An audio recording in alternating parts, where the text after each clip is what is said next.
Kowe kalah rupa rapopo. Sing penting rasamu ora murahan, atimu ora obralan. Kowe kalah banda ora popo. Sing penting donganmu ora kalah karo tangise wong tulus. Akeh wong sugih turu nganggo AC ning atine panas mergo uripe kebak gengsi. Akeh wong ayu diperebutke ning sing tulus malah ditinggal. Mengko nek kecekel karma aja nangis. Mulane aja minder. Rupa iso luntur, bondo iso kabur, ning rasa tulus lan donga tetep makmur. Kalah rupa menang rasa, kalah bondo menang donga. Ra usah isin dadi wong biasa le.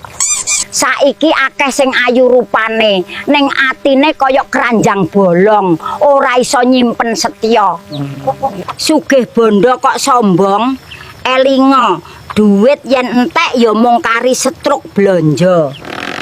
Wong sederhana kuwi ora miskin, sing miskin kuwi atine sing ora tau syukur.